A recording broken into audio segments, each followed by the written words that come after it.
ಮೈಸೂರು ಜಿಲ್ಲೆಯ ಎಚ್.ಡಿ. ಕೋಟೆ ತಾಲೂಕಿನಲ್ಲಿ ಮಧ್ಯವರ್ಜನ ಸಮಿತಿಯ ವತಿಯಿಂದ ಹಾಗೂ ಧರ್ಮಸ್ಥಳ ಗ್ರಾಮೀಣ ಅಭಿವೃದ್ಧಿ ಸೇವಾ ಯೋಜನೆ ಹಾಗೂ ಬಿ.ಸಿ ಟ್ರಸ್ಟ್ ವತಿಯಿಂದ 1448ನೇ ಮಧ್ಯವರ್ಜನ ಶಿಬಿರವನ್ನು ನಡೆಸಲಾಯಿತು.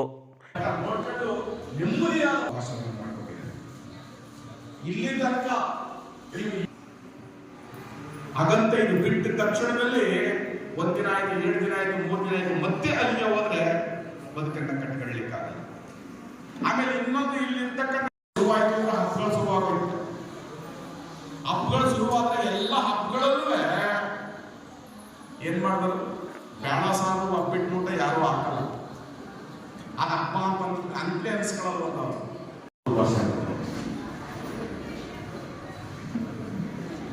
ಜವಾಬ್ದಾರಿ ನಿಮ್ಮ ಮೇಲೆ ತುಂಬಾ ಇದೆ.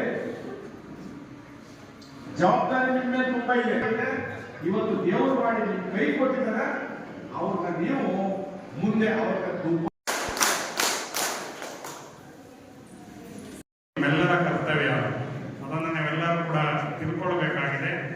ಅಂತಹ ಮನುಷ್ಯ ಜನ್ಮವನ್ನ ನೀವೆಲ್ಲರೂ ಕೂಡ ವ್ಯರ್ಥ ಮಾಡದೇನೆ, ಅಂದ್ರೆ ಇಂತಹ ದುಶ್ಚಟಗಳಿಗೆ ಬಲಿಯಾಗಿ ವ್ಯರ್ಥ ಮಾಡದೇನೆ ನೀವೆಲ್ಲರೂ ಕೂಡ ಸತ್ಕಾರ್ಯಗಳ ಮುಖಾಂತರ, ಸನ್ನಡತೆಯ ಮುಖಾಂತರ, ಸನ್ನುಡಿಯ ಮುಖಾಂತರ ನಿಮ್ಮ ಜೀವನವನ್ನ ಸಾರ್ಥಕಪಡಿಸ್ಕೊಳ್ಬೇಕಾದಂಥದ್ದು ಬಹಳ ಅವಶ್ಯಕ.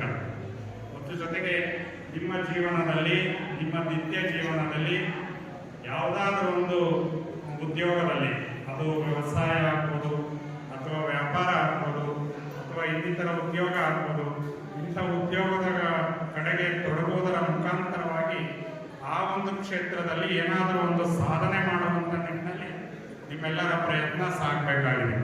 ಯಾಕೆಂದ್ರೆ ಮನುಷ್ಯ ಅಂದಾಕ್ಷಣ ಎಲ್ಲ ಪ್ರಾಣಿಗಳಿಗಿಂತ ಹೆಚ್ಚು ಬುದ್ಧಿವಂತ ಪ್ರಾಣಿ. ಯಾಕೆಂದ್ರೆ ಮಾತನಾಡೋದು ಬರುತ್ತೆ. ಅವನ ದೇಹಕ್ಕೆ ಎಷ್ಟೇ ಕಷ್ಟ ಶ್ರಮ ಅಂತ ಹೇಳಿದ್ರೆ, ಮುಖದಲ್ಲಿ ಏನಂತ ಹೇಳಿದ್ರೆ ಅವನ ಮುಖದಲ್ಲಿ ನಗು ಇರುತ್ತಂತೆ.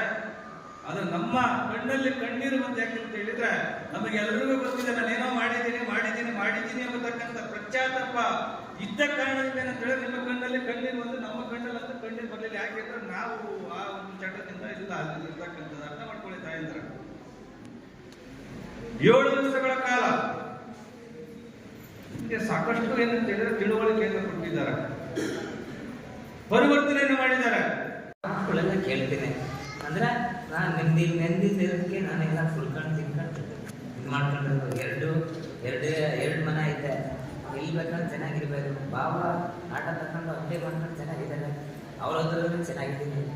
ಒಬ್ಬರೇ ಅವರು ಧರ್ಮಸ್ಥಳಕ್ಕೆ ಇದಾಗಿದ್ದಾರೆ. ಅವರು ನನಗೆ ಭಾರಿ ಸಹಾಯ ಕೊಡ್ತಾರೆ. ಒಂದೇ ಮನೇಲಿ ಅವರ, ಇನ್ನೊಬ್ಬರು ದೆಬ್ಬಳ್ಳಿ ಕೊಡೋಗಿದ್ದಾರೆ, ಇನ್ನೊಬ್ರು ಅಣ್ಣಗೆ ಕೊಡೋಗಿದ್ದಾರೆ, ಇನ್ನೊಬ್ಬರ ಅಕ್ಕ ಇಲ್ಲಿ ಅವ್ರು ಬರುವಾಗಿಲ್ಲ. ಅವ್ರು ನೋಡ್ಕೊಂಡು ನಾನು ಇಲ್ಲ ಇದ್ದೀನಿ. ಅವರಿಂದ ನನಗೆ ಭಾರಿ ತೊಂದರೆ ಆಗಿ ಅದರಿಂದ ನಾನು ಬೇಸ್ಟ್ ಸ್ಟಾರ್ಟ್ ಮಾಡ್ತೇನೆ.